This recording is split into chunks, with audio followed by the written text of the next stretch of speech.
Hello guys, कैसे हो आप सब लोग। होप सो सब लोग अच्छे हो और अच्छा प्रॉफिट भी बना रहे होगे। आज मार्केट ने अच्छा रिकवरी भी दे दिया है, वापस 25,880 के ऊपर से भी ट्रेड करने लग गया है। तो मार्केट में वापस एक स्ट्रेंथ लौट के आई है। हालांकि रिटेलर अभी फंसा हुआ है, तो वो चीज़ तो रहेगी, कुछ टाइम और रहेगी। और ऊपर से कल अब जापान वाली वो मीटिंग हो रहा है, अगर इंटरेस्ट रेट हाइक कर देते हैं तो उसकी वजह से फॉर श्योर है इम्पैक्ट तो आने वाला है। लेकिन अभी मार्केट ऑलरेडी उस चीज़ को वैसे तो डिस्काउंट कर चुका है, बट स्टिल अगर कमेंट्री नेगेटिव आती है, पॉजिटिव आती है या जिस हिसाब से आती है, तो 1-2% की मूवमेंट वहाँ फिर भी बच जाती है। बाकी तो ओवरऑल अगर ऐसे देखें तो ऑलरेडी सारी की सारी चीज़ें डिस्काउंट हो रखी है। ठीक है, बात कर लेते हैं यहाँ पे आईसीआईसी प्रूडेंशियल एएमसी की कि क्या है कैसा है। पहली चीज़ तो ये है कि ओवरऑल अगर मैं देखूँ सबको अलॉटमेंट मिला होगा, अलॉटमेंट आउट हो गया। अपने इस वीडियो में डिस्कस करेंगे कि इसकी स्ट्रैटेजी क्या होनी चाहिए, किस हिसाब से काम करना चाहिए ताकि अपने को बेस्ट से बेस्ट रिटर्न मिले और अपने को ये माइंड में वो गिले शिकवे ना रहे कि यार मैंने सस्ते में बेच दिया, मैंने महंगे में बेच दिया। तो बात है वो, ठीक है। लेकिन वीडियो शुरू करने से पहले बता देता हूँ, सिक्योरिटीज मार्केट है सब्जेक्ट टू मार्केट रिस्क। यहाँ पे कोई भी बंदा शॉर्ट पैसे कभी नहीं बना पाएगा। अगर एक बंदा लॉस करता है तभी दूसरा बंदा प्रॉफिट करेगा, अदरवाइज प्रॉफिट होने की संभावना नील बट्टा सन्नाटा हो जाती है।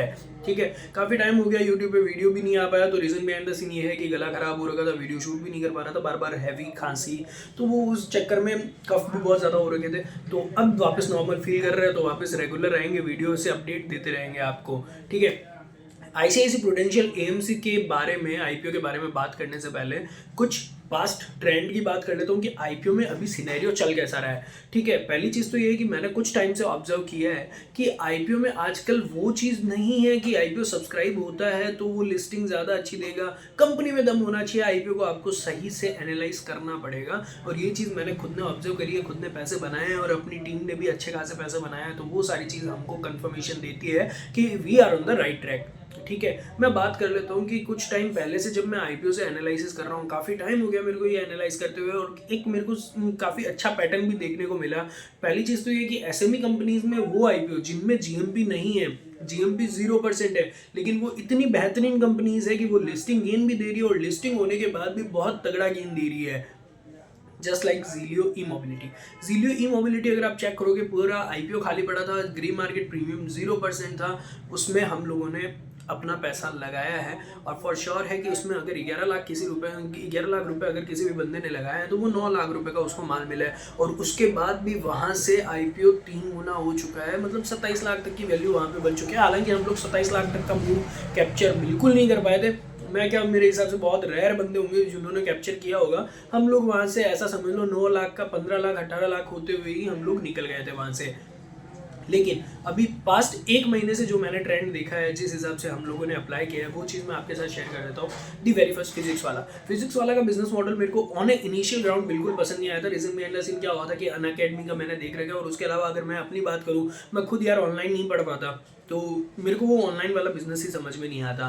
तो वहाँ पे जब मैंने और ज़्यादा डिटेल्ड एनालिसिस किया तो वहाँ पे एक चीज़ पता चली कि ये बंदे ऑनलाइन की जगह अब ऑफलाइन पे शिफ्ट हो रहे हैं। ऑफलाइन कोचिंग सेंटर इनका बहुत अच्छे खासे लेवल पे ओपन हो रहे हैं और वहाँ से इनकी रेवेन्यू में ग्रोथ भी आ रही है। तो वो बिजनेस मॉडल मेरे को बहुत अच्छा लग रहा था। इसकी बदौलत मैंने माल उठाया था फिजिक्स वाला का। और फिजिक्स वाला अगर भाई साहब पेन नंबर लिख चेक कर लेना आराम से, 10,593 रुपये 593 रुपीज़ का पूरा माल मैंने लिया है। हालांकि एक ही लॉट लिया है, क्योंकि क्या हो ना कि उतना भी कैपेसिटी नहीं है या उतना भी रिस्क टेकिंग कैपेसिटी नहीं है कि 50 लाख का माल ले ले, क्योंकि माल तो खुला पड़ा था, ना कोई आईपीओ सब्सक्राइब हुआ था ना कुछ और। जितना माल चाहिए था, जितने रुपए का माल चाहिए था, उतना क्लियर कट मिल रहा था। और बाय गॉड वहाँ पे जो रिटर्न आया है वो आया है 10 लाख के बदले 4,70,000 का, वो लिस्टिंग के बाद ही तुरंत मिल गया। तो वहाँ से हम लोग एग्जिट भी हो गए, क्योंकि एक ही दिन में अगर पैसा आपका 1.5 गुना हो रहा है तो वहाँ पे ज़्यादा रुकने का कोई सेंस नहीं बनता। वहाँ पे लॉजिक एक तो ये हो गया, दूसरा लॉजिक ये हो गया कि माल सिर्फ क्यूएबी के पास है, रिटेलर के पास माल ही नहीं है। रिटेलर के पास माल नहीं है तो बेचेगा कौन, और बेचेगा कौन, खरीदेगा कौन, या फिर जो भी चीज़ है माल तो क्यूएबी के पास है।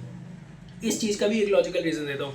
एथर एनर्जी का आईपीओ आया था, अगर आपको याद हो तो 1 साल पहले, लगभग 1 साल हो गया उस चीज़ को। एथर एनर्जी का जब हम लोगों ने आईपीओ एनालिसिस किया था, जब उसकी सेल्स वैल्यू का 96% ऑफ एक्सपेंसेस तो कॉस्ट ऑफ मटेरियल कंज्यूम में जा रहे हैं।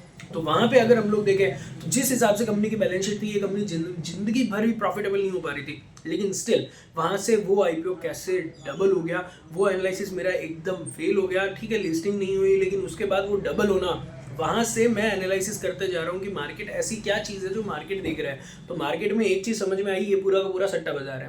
ठीक है। तो QIB के पास माल है, रिटेलर के पास माल नहीं है, रिटेलर को माल चिपकाना है तो वो ऊपर में ही लेगा। रिटेलर की आदत होती है कि हाई लेवल पे माल लेना, लो लेवल पे माल बेचना, तभी तो उनसे पैसे निकल के QIB के पास जाएंगे। वो सेम चीज़ इसमें एप्लीकेबल करी थी।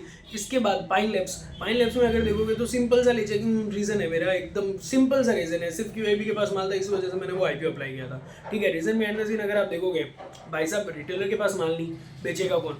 ठीक है। उसके अलावा रही बात दूसरी, पाइन लैब का बिजनेस मॉडल एकदम घटिया, जस्ट लाइक एथर एनर्जी, क्योंकि पाइन लैब वो compete ही नहीं कर पाएगी पेटीएम से।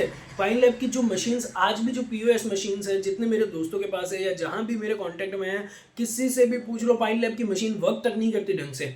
ठीक है, तो कंपनी प्रॉफिटेबल होने का तो कोई सवाल ही नहीं है। अगर कोई मिरेकल हो जाए तो बात अलग है।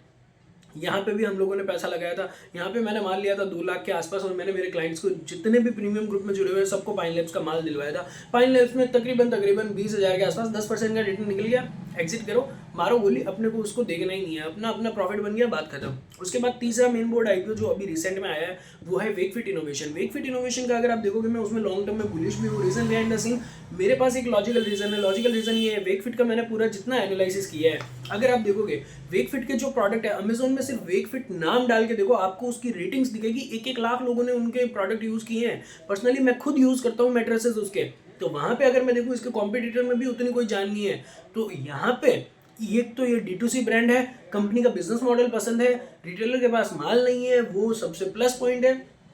आज नहीं तो कल ये शेयर फटेगा। 195 के आसपास इसने IPO दिया था। उसके बाद एक बार का हम लोगों ने पूरा का पूरा माल 202 पे सेल कर दिया था। लेकिन डिस्क्लेमर दे देता हूँ, मेरे पास अभी भी, मैं इस कंपनी का शेयर होल्डर हूँ, मेरे पास अच्छी क्वांटिटी में इस कंपनीज के शेयर पड़े हैं, just for the long term view. मेरे को यहाँ से ये डबल ट्रिपल होते हुए भी दिख सकता है, but again this is subject to market risk. यहाँ पे कोई भी वो शॉर्ट वाली चीज़ नहीं होती। बट मेरे को कंपनी का बिजनेस मॉडल अच्छा लग रहा है, मेरे को कंपनी के प्रोमोटर पे भरोसा है। और अंत फन जाते लास्ट स्टेज जो ये है कि ग्राउंड लेवल पे कंपनी का वर्क दिख रहा है।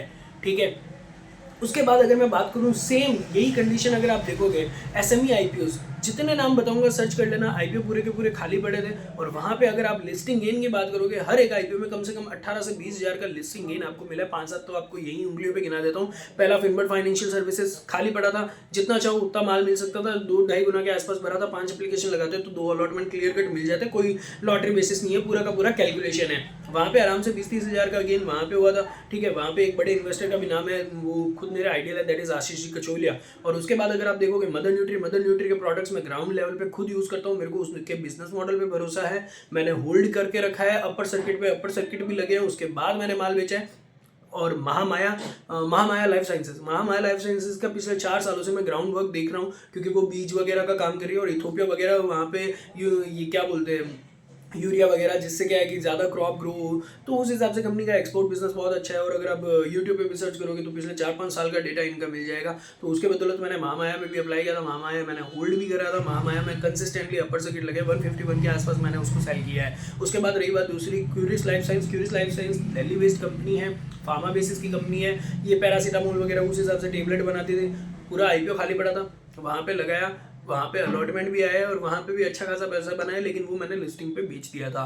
उसके बाद अगर हम लोग बात करें आगे, अभी रिसेंट वाले पर्पल वेव ले लो, पर्पल वेव में 24,000 रुपये क्लियर कट मिले, 2 से 3 अलॉटमेंट मिले थे, 2 लॉट के, और आराम से 24-25 हज़ार रुपये मिले थे। अच्छा, उसके अलावा अभी रिसेंट में जो 2 दिन पहले लिस्ट हुआ है प्रोडक्ट्स भी मैंने लगाया था। ठीक है, प्रोडक्ट्स भी हम लोगों ने पूरा बिजनेस मॉडल कैलकुलेशन करके सारी चीज़ें देख के लगाया था। और as of now still a disclaimer, I am already a shareholder of A products limited, क्योंकि वो मेरे पास 1 लॉट अभी भी पड़ा है। मेरे को बहुत अच्छी कंपनी लग रही है, सीरियसली बात है वो। मेरे को ऐसा लग रहा है कि मैं इस कंपनी को और देखना चाहता हूँ। तो वो बात है। बेसिकली क्या होता है, ऐसे में कंपनीज बूटस्ट्रैप कंपनीज होती है, वहाँ पे बहुत बढ़िया पैसा बन सकता है। तो ये अभी रिसेंट का ट्रैक रिकॉर्ड है, और ये सारी चीज़ें मैं मेरे प्रीमियम चैनल पे शेयर करता हूँ। और फॉर श्योर है मैं इस चीज़ के चार्जेस भी लेता हूँ। रीजन बिहाइंड द सीन क्या होता है ना, कि SME कंपनीज में अलॉटमेंट मिलता है 50 से 100 बंदों को।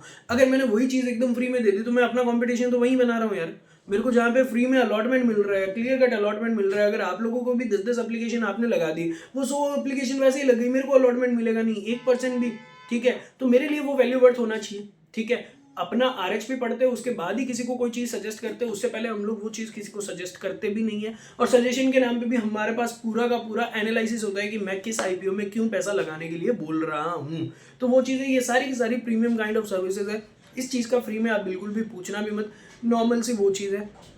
पूरा एनालिसिस करके और एकदम अच्छे से लगाते हैं। और स्टिल अभी तक हम किसी भी आईपीओ में लॉस में नहीं है, सब आईपीओ में हम लोग पैसा बना के निकले हैं। और ऐसा नहीं है। अब रही बात दूसरी, एक सब्सक्राइबर का मैसेज आया था और ऐसा बोल सकते हो भाई हो गया अपना, उसने मेरे को बोला था कि रिद्धि डिस्प्ले कैसा लग रहा है यार। बकायदा रिद्धि डिस्प्ले आईपीओ मेरे को बहुत अच्छा लग रहा था, लेकिन मैंने उसको क्लियर कट बोला था रिद्धि डिस्प्ले आईपीओ में एक पैसा मत लगाना। रीजन बिहाइंड द सीन क्या है कि एसएमई कंपनी में वो क्यूआईबी कोटा लेके आ रहे 1%, वो सिर्फ और सिर्फ छला हुआ होता है। जब आप एसएमई कैटेगरी में आईपीओ लेके आ रहे हो तो आपको कोई जरूरत नहीं है कि आप क्यूआईबी को माल दो, आप सिर्फ रिटेलर को भी माल दे सकते हो, लेकिन क्यूआईबी 1% रखना वो एक छलावा होता है कि क्यूआईबी का सब्सक्रिप्शन बहुत ज्यादा दिखेगा, उसकी वजह से रिटेलर आकर्षित होगा और उसकी वजह से क्या होगा कि रिटेलर से पैसा चला जाएगा। और वो बकायदा 20% लोअर सर्किट पे खुला, उसके बाद भी लोअर सर्किट पे लोअर सर्किट लगते गए। और एक चीज ध्यान रखना, ऐसा सोच रहे हो कि लिस्टिंग पे माल बिक जाएगा, लिस्टिंग पे माल तभी बिकेगा जब पीछे बायर खड़ा हो। पीछे बायर अगर सिर्फ 1 लाख शेयर का खड़ा हो और आपके पास अगर मान लो कि माल हो और पहले से ही बिडिंग हुआ और एक्स्ट्रा लग चुकी हो, आपका माल नहीं बिकेगा।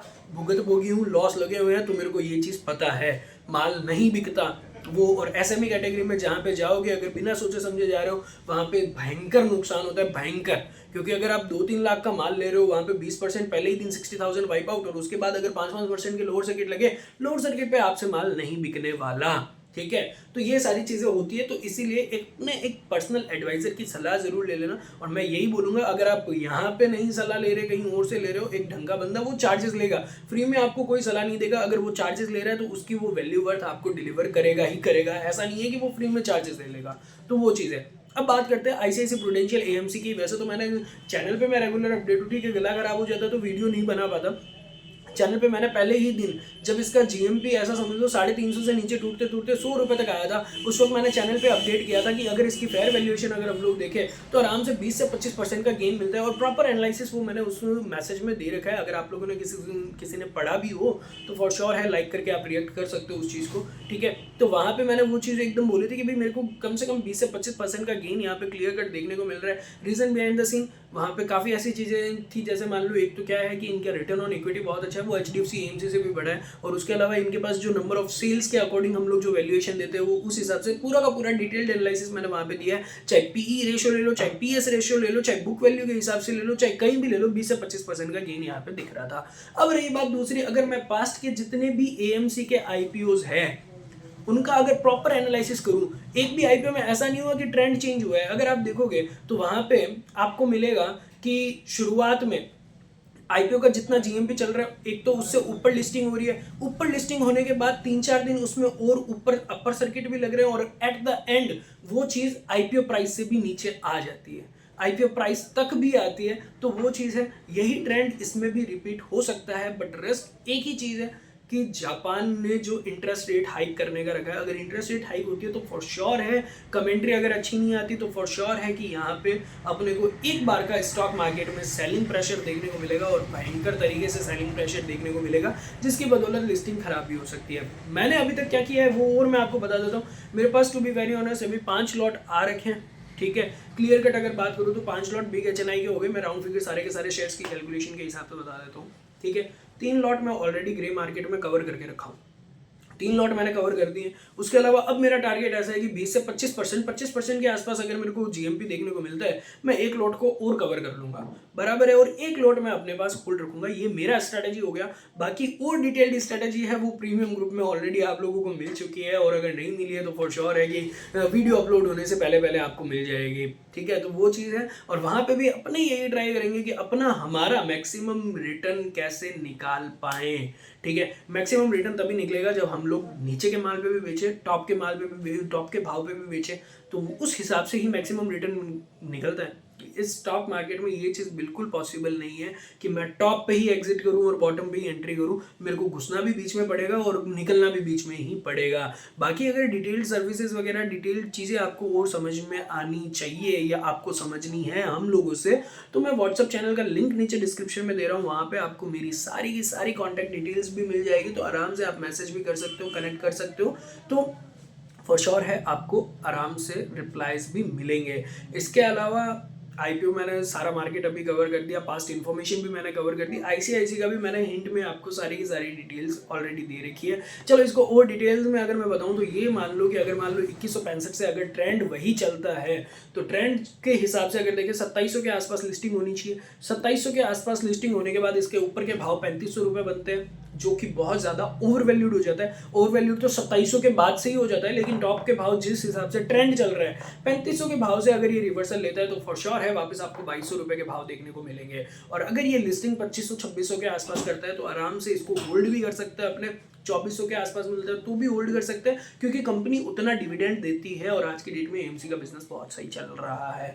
लेकिन ये ध्यान रखना, एएमसी और शेयर मार्केट या जितने भी ब्रोकरेज रिलेटेड शेयर्स है, इनकी जो मैक्सिमम होल्डिंग टाइम फ्रेम है वो मेरे साइड से 31 मार्च भी नहीं है, 1 मार्च तक लास्ट है। इसके बाद मैं इन शेयर्स को होल्ड नहीं करने वाला, क्योंकि मेरे को एक कहीं ना कहीं बहुत बढ़िया करेक्शन दिख रहा है एक अप मूव रैली के बाद में। हो सकता है मैं गलत भी हूँ, लेकिन एज ऑफ नाउ मेरे को वही सजेशन मिल रहा है कि पहले 27,800 तक निफ्टी जानी चाहिए, उसके बाद मेरा टारगेट 19,000 तक का भी बनता है। ठीक है, तो बात ये है, इस हिसाब से मैं वही प्लान कर रहा हूँ और वही सारी चीज़ें अपने प्रीमियम चैनल में ऑलरेडी लोगों को गाइड कर देते हैं। तो वो चीज़ है। बाकी मेरे साथ जुड़ना है, व्हाट्सएप चैनल का लिंक नीचे डिस्क्रिप्शन में है, वहाँ से व्हाट्सएप चैनल ज्वाइन कर लो, आपको मेरी सारी डिटेल्स मिल जाएगी। और चैनल पे एक्टिव रहता हूँ मैं, हर एक आईपीओ में एक्टिव रहता हूँ कि कौन सी आईपीओ की स्ट्रेटेजी कैसी होनी चाहिए। इसी के साथ बाय बाय, टेक केयर और पैसा बनाते रहो, क्योंकि निफ्टी भी 25,880 से ऊपर आ चुकी है।